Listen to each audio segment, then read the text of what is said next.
وبركاته. الحمد لله نحمده ونستعينه ونستغفره ونؤمن به ونتوكل عليه ونعوذ بالله من شرور أنفسنا ومن سيئات أعمالنا. من يهده الله فلا مضل له ومن يضلله فلا هادي له ونشهد أن لا إله إلا الله وحده لا شريك له ونشهد أن محمدا عبده ورسوله. أما بعد فأعوذ بالله من الشيطان الرجيم. بسم الله الرحمن الرحيم.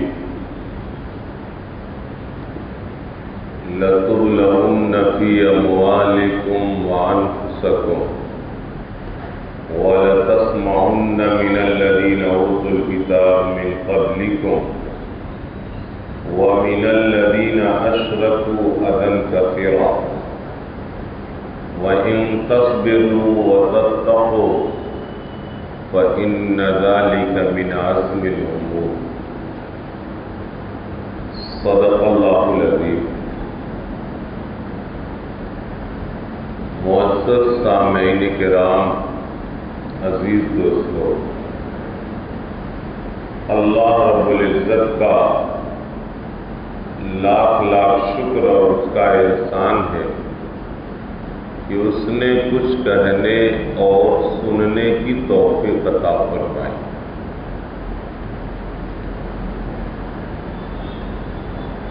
اللہ تعالیٰ نے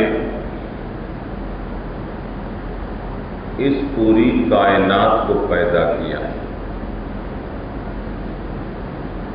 پوری کائنات کو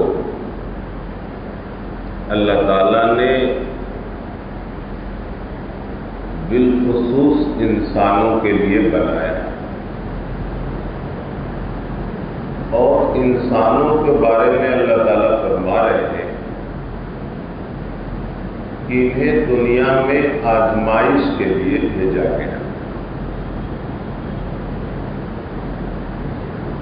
ان پر حالات آئیں گے اور یہ بھی ہے جیسا کہ آیت میں ہے لَتُبْلَوُنَّ فِي أَمْوَالِكُمْ وَأَنفُسِكُمْ. ضرور بھی ضرور تم سبوں کو جان مال اس میں آزمایا جائے. جان کا بھی خطرہ ہوگا، مال کا بھی خطرہ ہوگا. لَتُبْلَوُنَّ فِي أَمْوَالِكُمْ وَأَنفُسِكُمْ. جان کا بھی خطرہ ہوگا، مال کا بھی خطرہ ہوگا اور اس میں تمہیں آزمایا جائے گا. وَلَتَسْمَعُنَّ مِنَ الَّذِينَ أُوتُوا الْكِتَابَ مِنْ قَبْلِكُمْ. اے ایمان والو،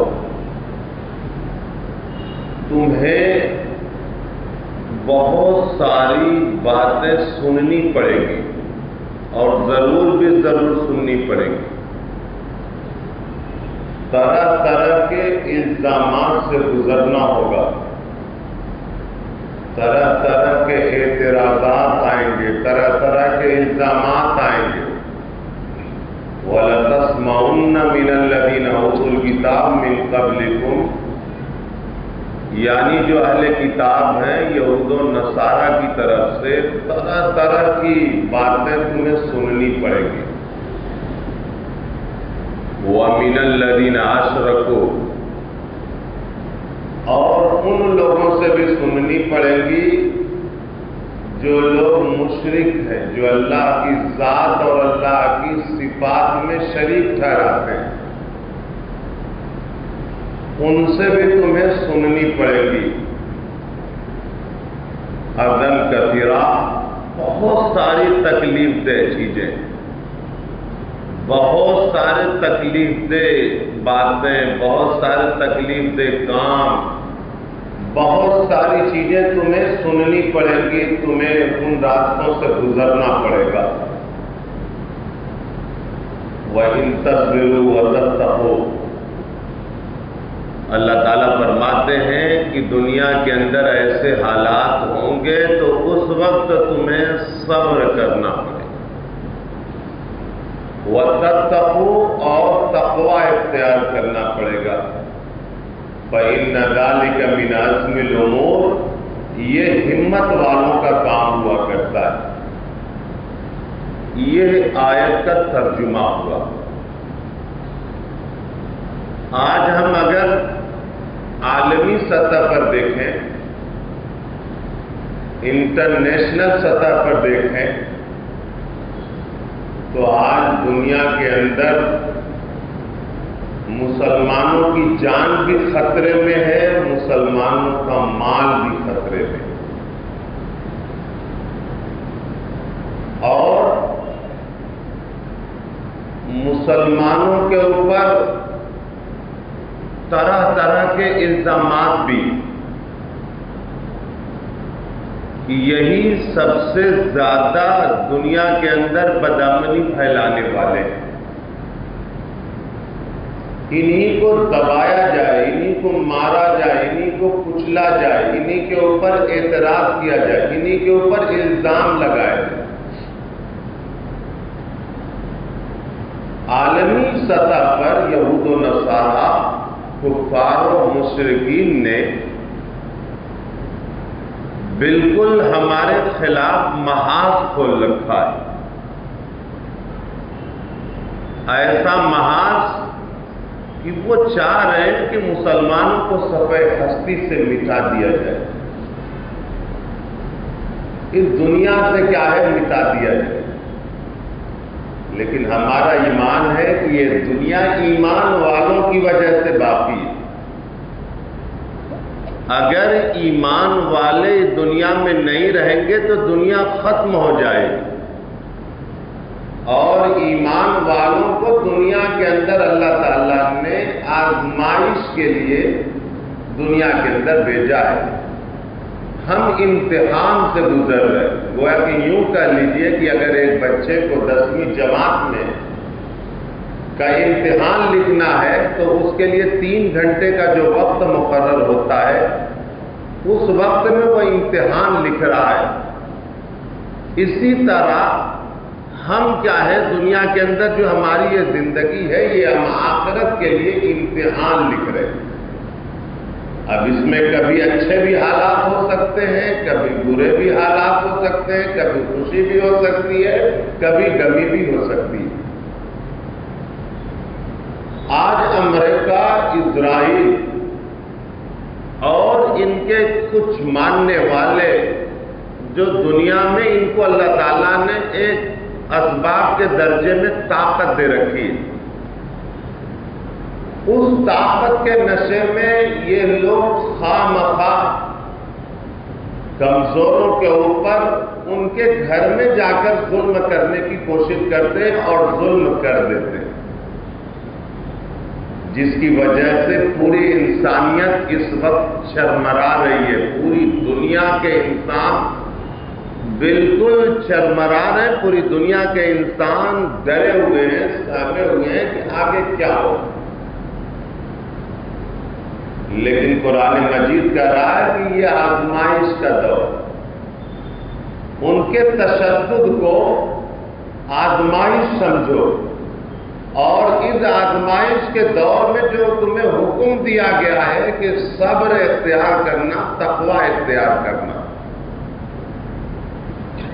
صبر کے معنی یہ نہیں ہوتا کہ ایک آدمی دوسرے آدمی پہ ظلم کر رہا ہے تو وہ بیٹھا رہے۔ صبر کا مطلب یہ ہوتا ہے کہ آدمی یہ سمجھے کہ ان حالات کے اندر میں ہوں، اللہ تعالیٰ انہی حالات میں مجھے رکھنا چاہتا ہے، لیکن مجھے ان حالات سے نکلنا ہے۔ ایسا نہیں ہے کہ آدمی ہاتھ پہ ہاتھ رکھ کے بیٹھ جائے اور کہے کہ فلاں آدمی مار رہا ہے تو مجھے اس کا کوئی جواب نہیں دینا، میں تو صبر کروں۔ صبر کا یہ مطلب نہیں، صبر کا مطلب یہ کہ ٹھیک ہے وہ ظلم کر رہا ہے، وہ تشدد پر اتر آیا ہے، لیکن ہمیں کیا ہے ان حالات سے کیسے نکلنا ہے، اس تشدد کا جواب ہمیں کس انداز سے دینا ہے. تو اللہ تعالیٰ فرماتے ہیں کہ جو ہے تمہیں صبر اختیار کرنا ہے اور تقوی اختیار کرنا ہے. تقوی کا مطلب بھی یہی ہوتا ہے کہ اللہ تعالیٰ نے کس بات کے کرنے کا حکم دیا ہے اسے کیا جائے، اور کس بات سے بچنے کا حکم دیا ہے اس سے بچا جائے. اسی کا نام تقوی. تقوی کے اندر بھی یہ بات داخل ہے کہ آدمی عدل کے دامن کو نہ چھوڑے، انصاف کے دامن کو نہ چھوڑے. ایسا نہیں ہے کہ آدمی ایک طرف ہے دنیا دارالاسباب ہے اور آدمی تشدد پر اتر آیا، ظلم پر اتر آیا، اور ہم کہیں کہ ہم صبر کریں گے، ہم کچھ جواب نہیں دیں گے. غلط بات. ہم تقوی اختیار کریں گے، اللہ اللہ کریں گے، یہ اچھی بات نہیں ہے. اللہ اللہ بھی کرنا ہے، اور اس کے لیے حالات کو سازگار بنانے کے لیے ہمیں ان طریقے کار کو اپنانا ہوگا جس سے ہمیں دنیا سے نکلنا. اب ہمیں ان حالات کے اندر اللہ کے رسول صلی اللہ علیہ وسلم کی جو تعلیمات ہے، پہلی جو تعلیمات ہے کہ آدمی دعا کرے. جہاں بھی پوری انسانیت چرمرا رہی ہے اس کے لیے ٹھنڈے دل سے آدمی کیا ہے دعا کرے. اور دوسری بات یہ ہے کہ ہم کتنا جو ہے ان کی مدد کر سکتے ہیں مظلوم کی. دامے درمے سخنے ہم کیا ہے مدد کر سکتے ہیں. ہم جتنی ہماری بساط میں ہے، جتنی ہماری طاقت میں ہے، ہم کیا ہے ان کی مدد کریں. دعا کے ساتھ دامے درمے سخنے جو بھی ہو سکے ہم کیا ہے مظلوم کی مدد کریں. ظالم کے خلاف آواز اٹھائیں. کچھ نہ کہنے سے بھی چھن جاتا ہے اعزاز سخن، ظلم سہنے سے بھی ظالم کی مدد ہوتی ہے. ہم کیا ہے ظالم کے خلاف جو ہے آواز اٹھائیں. اور آدمی کو انتظار کرنا چاہیے، اس لیے کہ دنیا کے قانون کے اندر تاریخ بتاتی ہے کہ ظلم ہمیشہ کیا ہے دبا. ظلم ہمیشہ کیا ہے ختم ہوا. ظلم کی تاریخ بہت لمبی نہیں رہتی، ظلم کی عمر بہت لمبی نہیں ہوتی، کب ختم ہو جائے کوئی بھروسہ نہیں. اور صبر کی عمر لمبی ہوتی ہے، اور صبر دنیا کے اندر بھی صابر جو ہے فتح پاتا ہے، اور آخرت کے اندر بھی اللہ تعالیٰ جو ہے اس کو کامیابی نصیب فرمائیں گے. تو اس وجہ سے ہمیں مظلوموں کے ساتھ کھڑے رہنا چاہیے، ظالموں کا ساتھ نہیں دینا چاہیے، اور مظلوموں کی مدد کرنی چاہیے. کس طریقے سے مدد کر سکتے ہیں؟ دعا کے ذریعے، وسائل کے ذریعے ہم کیا ہے مدد کریں. یہ کیا ہے ہماری اس وقت جو دنیا کی صورتحال ہے، جنگ کی جو صورتحال، اور اس جنگ کی وجہ سے پوری دنیا کے اندر حالات دیگر ہوئے. ہر آدمی کشمکش میں ہے، اور اس کشمکش سے نکلنے کے لیے، اس تشدد کو امن میں تبدیل کرنے کے لیے اللہ کی طرف رجوع ہونا، اور جو ہے دنیا کے حالات کیسے درست ہو سکتے ہیں. ایک عوامی معاملہ ہوتا ہے، ایک خواص کا معاملہ ہوتا ہے. ایک لیڈر ہوا کرتا ہے، ایک رہنما ہوا کرتا، اس کی ذمہ داری الگ ہے، اور ایک عوام کی، ایک رعایا کی ذمہ داری الگ ہوا کرتی ہے. ہر ایک کی کیا ہے الگ الگ اس کے کلکم رائی وہ مسئول اور رعیتی، تم میں سے ہر ایک کیا ہے ذمہ دار ہے، اور اسے اس کی ذمہ داری کے بارے میں پوچھا جائے گا. جس کے جیسے جیسے مناسب ہوتے ہیں، جس کے جیسے جیسے مقام ہوتے ہیں، اسی کے حساب سے اس کی کیا ہے ذمہ داری ہوا کرتی ہے. لہذا وہ اپنی اپنی ذمہ داریوں کو ادا کریں. اللہ تعالیٰ نے لَتُبْلَوُنَّ فِي أَمْوَالِكُمْ وَأَنفُسِكُمْ وَلَتَسْمَعُنَّ مِنَ الَّذِينَ أُوتُوا الْكِتَابَ مِنْ قَبْلِكُمْ وَمِنَ الَّذِينَ أَشْرَكُوا أَذًى كَثِيرًا وَإِن تَصْبِرُوا وَتَتَّقُوا فَإِنَّ ذَلِكَ مِنْ عَزْمِ الْأُمُورِ. ایک معاملہ جو ہے یہ عالمی سطح پر ہے، اور یہ بھی یاد رکھیے ہم ضرور ملک سے محبت کرتے ہیں، اور محبت کرنی بھی چاہیے، لیکن اسلام کو جغرافیائی حساب سے بانٹا نہیں جا سکتا. اسلام کی کوئی سرحد نہیں ہے. اسلام کی کیا ہے؟ کوئی سرحد نہیں ہے. اسلام پوری دنیا کے لیے آیا، پورے جہان کے لیے آیا. جیسے اللہ رب العالمین ہے، سرکار دو عالم صلی اللہ علیہ وسلم رحمت للعالمین ہے، قرآن مجید ذکرہ للعالمین ہے، ہدی للعالمین ہے. اسلام کی کوئی سرحد نہیں ہوتی. اسلام پوری کائنات کے لیے آیا. جس نے مان لیا وہ دنیا میں بھی کامیاب اور آخرت میں بھی کامیاب. جو نہیں مانا وہ دنیا کے اندر بھی ناکام اور آخرت میں بھی اسے ناکامی کا منہ دیکھنا پڑے گا. اسلام کی کوئی سرحد نہیں ہوتی. دنیا کے اندر ملکوں کو جغرافیائی حساب سے بانٹا جا سکتا ہے، شہروں کو بانٹا جا سکتا ہے، اور ملکوں کے اندر ریاستیں بنتی ہیں، ملکوں کے اندر ضلع بنتے ہیں. یہ جغرافیائی حساب سے ایک نظم و نسق کے حساب سے بانٹا جا سکتا ہے، لیکن اسلام کی کوئی سرحد نہیں ہو سکتی. اسلام پوری کائنات کے لیے، پوری دنیا کے لیے. اور اسلام کا ماننے والا یقیناً اپنے ملک سے محبت کرتا، اور محبت کرنی چاہیے، چونکہ اسلام نے اس کی تعلیم دی. اسلام نے اس کی تعلیم دی ہے کہ جس ملک میں آدمی رہتا اس ملک سے محبت کرے. اب محبت ہے، لیکن ہمارا جو ہے، ہماری جو سوچ ہو، ہماری جو فکر ہو، ہمارے سوچنے کا جو انداز ہو، ہمارا فکری جو میدان ہو، وہ انٹرنیشنل حیثیت کے حساب سے ہونی چاہیے. عالمی سطح پر ہماری کیا ہے؟ سوچ ہونی چاہیے. جیسے اسلام کی سوچ پوری دنیا کے لیے، ایسے ہی مسلمانوں کی سوچ یا اسلام کے ماننے والوں کی سوچ پوری دنیا کے اوپر ہونی چاہیے. صرف ایک جگہ، ایک گلی اور ایک راستے کے لیے ہونی چاہیے. پورے طریقے سے جو مجموعی حساب سے کیا ہو سکتا ہے، ویسی سوچ اور ویسی فکر کے ساتھ آدمی کو دنیا کے اندر، چاہے وہ ایک چھوٹے سے کمرے میں رہتا ہو، چاہے وہ کسی جگہ پہ رہتا ہو، چاہے کتنے کم وسائل میں رہتا ہو، مگر اس کی سوچ کیا ہے؟ فکر جو ہے بلند ہونی چاہیے. اللہ کے رسول صلی اللہ علیہ وسلم مکہ کے اندر ایک چھوٹی سی جگہ پہ، لیکن اللہ کے رسول صلی اللہ علیہ وسلم کی ایسی فکر تھی کہ اللہ کے رسول صلی اللہ علیہ وسلم سوچتے تھے کہ پوری کائنات کے اندر اللہ کا دین غالب ہو جائے، اللہ کا دین پورے کائنات کے اندر آ جائے، اور اللہ بندے جو ہے عدل و انصاف کے ساتھ دنیا کے اندر زندگی گزارے. اب اس کے بعد ہم اپنے ملک میں آتے ہیں. آج جو ملک کی صورتحال ہے، اللہ تعالیٰ فرماتے ہیں لَتُبْلَوْنَ فِي أَمْوَالِكُمْ وَأَنفُسِكُمْ. اے مسلمانوں، تمہیں ضرور بھی ضرور تمہارے مالوں اور تمہاری جانوں سے آزمایا جائے گا.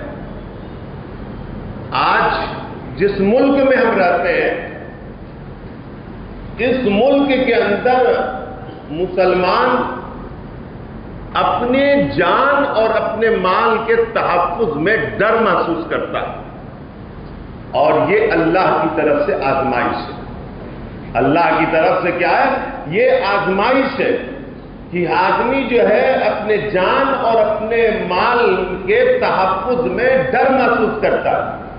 اور یہ ڈر محسوس نہیں ہونا چاہیے، کیونکہ جس ملک میں رہتا ہے وہ جمہوری نظام ہے، اور جمہوریت کے اندر جو حکومت کرتے ہیں ان کے اوپر ذمہ داری ہوتی ہے کہ وہ اپنے جتنے بھی ملک کے باشندے ہیں ان کو تحفظ فراہم کریں. ان کا دین کا تحفظ، ان کے جان کا تحفظ، ان کے مال کا تحفظ، یہ کیا ہے؟ اس حکومت کی ذمہ داری ہوتی ہے کہ وہ کیا ہے؟ تحفظ فراہم کرے، وہ کیا ہے؟ محفوظ ہو سکے اپنے کاروبار میں، اپنی تجارت میں، اپنے ملازمت میں، اپنے سفر میں، اپنے حضر میں، وہ کیا ہے؟ اپنے آپ کو مامون اور اپنے آپ کو محفوظ کر سکے. یہ حکومت کی ذمہ داری ہوتی ہے. جیسا کہ سرحد کے اوپر آرمی اور فوج رہتی ہے، وہ کیا ہے؟ کوئی دوسرے ملک والے اس ملک کے اوپر حملہ نہ کر سکے، کوئی دوسرے ملک والے اس ملک کے اندر داخل نہ ہو سکے، تو یہ ان کی ذمہ داری ہوتی ہے. اسی طرح پولیس کی، کلکٹر کی، ڈپٹی کی، اور یہ جتنے بھی لوگ ہوتے ہیں ان کی ذمہ داری ہوتی ہے کہ یہ مسلمانوں کو یا جو بھی اس ملک کے اندر باشندے رہتے ہیں ان کے مال کا، ان کی جان کا جو ہے تحفظ ہو. اور جو ہے ایسا محسوس ہوتا ہے کہ کچھ جگہوں کو چھوڑ دیجئے تو پورے ملک کے اندر ہم کیا ہے؟ تھوڑا سا جو ہے ڈر محسوس کرتے ہیں. اور اس کا خیال ہے آپ کبھی ٹرینوں میں سفر کریں, کبھی اکیلے میں جائیں, ہمارے سامنے اخبارات ہیں, ہمارے سامنے سوشل میڈیا ہے, ہمارے سامنے یہ سب ساری چیزیں نظر آتی ہیں کہ ایسا جو ہے محسوس ہوتا ہے. اس کے بعد اگلا جو ہے لفظ ہے قرآن مجید کا, وَلَا تَسْمَعُنَّ مِنَ الَّذِينَ أُوتُوا الْكِتَابَ مِنْ قَبْلِكُمْ وَمِنَ الَّذِينَ أَشْرَكُوا أَذًى كَثِيرًا. ان کفار و مشرکین کی طرف سے, ان ظالموں کی طرف سے ایسی تکلیف دہ باتیں ہمیں کہی جاتی ہیں. ہمیں جو ہے ایسی تکلیف دہ باتیں کہی جاتی ہیں کہ ہم کیا ہے اسے برداشت نہیں کر پاتے, ہم کیا ہے اس کی وجہ سے احساس کمتری میں مبتلا ہو جاتے ہیں. بہت ساری چیزیں ایسی کہی جاتی ہیں جس کو زبان پہ لایا نہیں جا سکتا, جس کو کیا ہے دہرایا نہیں جا سکتا. ایسے الفاظ جو ہے ہمارے خلاف جو ہے استعمال کیے جاتے ہیں. بڑے لوگوں کے ساتھ بھی معاملہ ہے, چھوٹے لوگوں کے ساتھ معاملہ.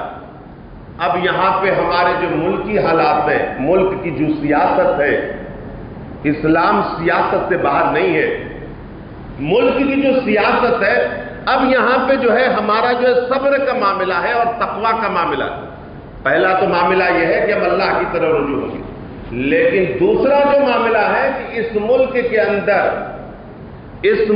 کے اندر جمہوریت ہے, اور جمہوریت میں کیا چیزیں ہوتی ہیں, جمہوریت میں کیا چیزیں ہوتی ہیں اسے سمجھنا کیا ہے ضروری ہے. جمہوریت میں دو چیزیں, ایک جو ہے سلیکشن ہوتا ہے اور دوسرا جو ہے الیکشن ہوتا ہے. اگر آپ اس ملک میں رہتے ہیں تو آپ کو سلیکشن کے اندر بھی جانا ہوگا اور الیکشن کے اندر بھی جانا ہوگا. سلیکشن یعنی جو گورنمنٹ کا نظم و نسق کا شعبہ ہوتا ہے, اس کے اندر آپ کو جو ہے جانا پڑے گا. آپ کو رجسٹریشن سے لے کر, چپراسی سے لے کر اور اس جگہ تک جو بڑا جو ہے چیف سیکریٹری جو سب سے بڑا عہدہ ہوتا ہے, یا وکیل سے لے کر جج تک جو جتنے بھی عہدے ہوا کرتے ہیں, جو سلیکشن کے ہوا کرتے ہیں, جس میں ایگزام کے مراحل ہوا کرتے ہیں, جس کو جو ہے پڑھ کے حاصل کیا جا سکتا, اس میں جب تک نہیں جائیں گے تب تک آپ کی اہمیت اور آپ کی حیثیت نہیں ہو سکتی. اور دوسرا جو معاملہ ہے الیکشن کا, الیکشن کی بھی بہت بڑی طاقت ہے. سیاسی جو طاقت ہے وہ جمہوریت کے اندر الیکشن سے ہوا کرتی ہے. اب اس وقت جو ہے پورے ملک کے اندر ایک سازش چل رہی ہے کہ مسلمانوں کو کتنی کم تعداد میں ووٹر لسٹ میں ان کے نام کو داخل کیا جائے. بہت سارے ایسے لوگ ہیں الیکشن کے دن ووٹ ہی نہیں دیتے, وہ گھر میں سوئے رہتے ہیں, آرام کرتے ہیں اور کہتے ہیں کہ کیا ہے, جو جیتنے والا ہے وہ جیت جائے گا, جو ہارنے والا ہے وہ ہار جائے گا. اس نظریے کو بدلنا ہوگا. آپ کے پاس اگر پیسے ہیں, آپ کے پاس اگر دولت ہے, تو یہ نہیں ہے کہ آپ جو ہے ہم آرام سے ہیں, ہمارے ایک ووٹ سے کیا ہوتا ہے, ہمارا اگر نام ووٹر لسٹ میں داخل نہیں ہوگا تو کیا ہوگا, کوئی فرق نہیں پڑے گا, ہمارے پاس پیسے ہیں. لیکن نہیں, پوری امت کا معاملہ, پورے سماج کا معاملہ, پورے ملک کا معاملہ, چاہے آپ کیسے بھی ہو, کسی بھی حالت کے اندر ہو, آپ کو اس کے اندر شامل ہونا چاہیے. آپ جو ہے اس ملک کے باشندے ہیں, لہذا ہر ایک کی ذمہ داری بنتی ہے کہ وہ الیکشن کے مرحلے کے اندر جائے, اور اسی میں ایک تو اللہ کی طرف ہمیں رجوع ہونا, ورنہ جو جس طریقے سے منصوبہ بندی ہو رہی ہے, جس طریقے سے پلاننگ ہو رہی ہے, ارتقاء کے سبھی راستے بند پہلے کیے جائیں گے, بعد میں ساری پسماندگی ہم سے منسوخ کی جائے گی. ہم جو ہے کسی بھی حالت کے اندر ہمارا سیاسی, اور جب تک ہمارا سیاسی کوئی طاقت نہیں ہوتی, سیاسی جب تک ہمارا وجود نہیں ہوگا, تب تک ہم کچھ کرنے والے نہیں ہیں. لہذا جو ہے یہ دونوں راستوں کے اندر ہم اپنے آپ کو اور اپنے بچوں کو اور اپنی نسلوں کو, اپنے آپ کو ہم کیا ہے تیار کریں. یقین مانیے یہ مشکل مرحلہ ضرور ہے, لیکن اگر ہم نے منصوبہ بندی کے ساتھ, اگر ہم نے پوری پلاننگ کے ساتھ اگر ہم نے جو کیا, تو یہ جتنی بھی تکلیف دہ چیزیں ہوتی ہیں, جب تک ہمارے پاس پاور تھا, طاقت تھی, ہم کیا ہے ہمارے خلاف کوئی آواز نہیں نکال سکتا تھا, ہمارے مذہب کے خلاف, ہمارے نبیوں کے خلاف, ہمارے جو ہے پیغمبر صلی اللہ علیہ وسلم کے خلاف. لیکن جب ہمارے پاس پاور کی کمی آتی ہے, دنیا دارالاسباب ہے, اس دنیا دارالاسباب کے اندر آپ کو جو جس ملک کے اندر رہتے ہیں اس ملک کی جمہوریت کا خیال رکھتے ہوئے جو دو طریقے ہوا کرتے ہیں، ایک سلیکشن کا اور الیکشن کا، ان دونوں طریقوں کے اندر جب تک ہم اپنی آل اولاد کو اور اپنے آپ کو جب تک اس کے اندر شامل نہیں ہوں گے تب تک ہم مضبوط نہیں ہو سکتے، اور جب ان دونوں کے اندر مضبوط ہوں گے تو ہمارا جو معاملہ ہوگا ہم کیا ہے آگے بڑھنے کی کوشش کریں گے۔ لہذا جو ہے آج SIR جو چل رہا ہے، اس وقت جو ہے محلے محلے کے اندر جو چیزیں چل رہی ہیں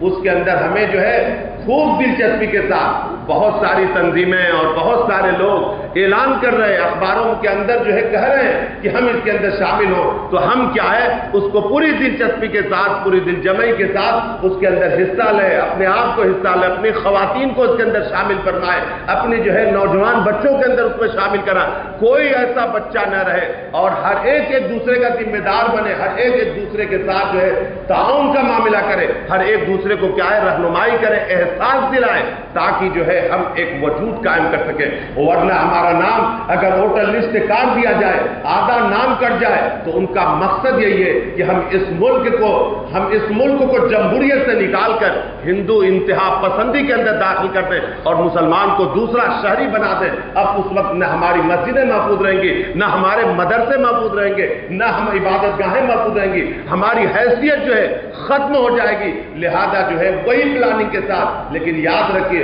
اللہ تعالیٰ بہترین تدبیر اختیار کرنے والا ہے۔ اسلام کی فطرت میں قدرت نے لچک دی ہے، اتنا ہی ابھرے گا جتنا ہی دباؤ گے۔